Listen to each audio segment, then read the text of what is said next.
Video पाहायला सुरुवात करण्यापूर्वी जर तुम्ही साम टीव्हीला सबस्क्राइब केलं नसेल तर आत्ता सबस्क्राइब करा। रहे हैं कि जिन्होंने देश के लिए अपना जीवन समर्पित कर दिया है, मुगलों के खिलाफ लड़ने और सिख धर्म को छोड़ने से इनकार करने वाले इन महान सुपुत्रों ने एक अद्वितीय बलिदान दिया है। गोविंद सिंह जी ने वाहेगुरु जी का खालसा वाहेगुरु जी की फतह की घोषणा की और अन्याय के खिलाफ लड़ने की सभी लोगों को ताकत दी।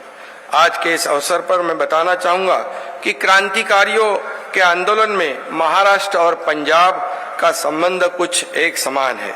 चाफेकर बंधु महाराष्ट्र के थे, राजगुरु जो भगत सिंह के साथ वे महाराष्ट्र के थे।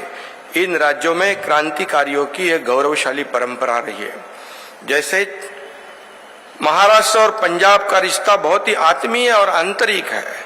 दोनों ही राज्यों की मिट्टी वीरों को जन्म देने वाली है। दोनों ही राज्यों की मिट्टी देशभक्तों को जन्म देने वाली है। दोनों तरफ की मिट्टी महापुरुषों को जन्म देने वाली है। दोनों ओर की मिट्टी संतों को जन्म देने वाली है। जैसे पंजाब के घुमन में संत नामदेव का निवास था और नांदेड़ में गुरु गोविंद सिंह जी की समाधि है।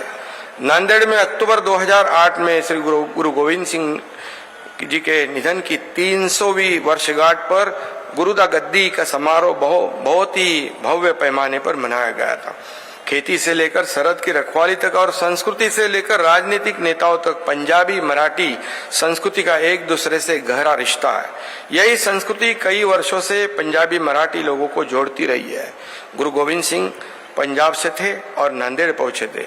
गुरु बाबा नानक भी नांदेड़ आए और महाराष्ट्र के संत नामदेव पंजाब पहुंचे। इतना ही नहीं बल्कि इसी संत नामदेव के अभंग ग्रंथ साहिब में प्रविष्ट भी हुए। महाराष्ट्र में छत्रपति शिवाजी महाराज यह भी राष्ट्र प्रेम और मुगलों के खिलाफ अपने अद्भुत साहस के लिए जाने जाते हैं। गुरु गोविंद सिंह जी और छत्रपति शिवाजी महाराज दोनों को अपने ही कुछ लोगों से भी संघर्ष करना पड़ा और इसी समय उनकी साहसता, धैर्य और ऊर्जा का अनुभव भी सबको हुआ। जैसे छत्रपति संभाजी महाराज, जो उनको भी ये मुगलों का सामना करना पड़ा, लेकिन उन्होंने स्वाभिमान नहीं छोड़ा। बलिदान दिया लेकिन स्वाभिमान नहीं छोड़ा। और इसीलिए छत्रपति शिवाजी महाराज और गुरु गोविंद सिंह जैसे महान विभूतियों ने सीख हमें दी है, वह हमारे आने वाली पीढ़ियों ने ध्यान में रखना चाहिए। जब 1984 में भी मुंबई और महाराष्ट्र में हिंदू हृदय सम्राट बाला साहब ठाकरे जी ने पूरे सिख समुदाय के माँ बहनों की रक्षा की थी, यह भी मुझे याद है।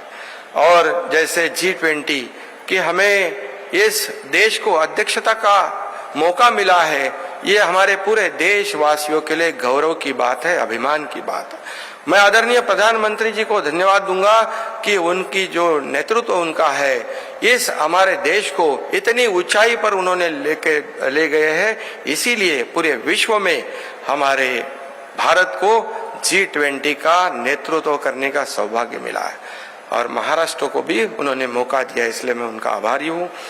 और फिर एक बार आज के इस बहुत ही संवेदनामय समागम में मैं फिर से एक बार महाराष्ट्र की जनता की ओर से बाबा जोरावर सिंह जी और बाबा फतेह सिंह जी को की वीरता को नमन करता हूं और उन्हें विनम्र अभिवादन करता हूं।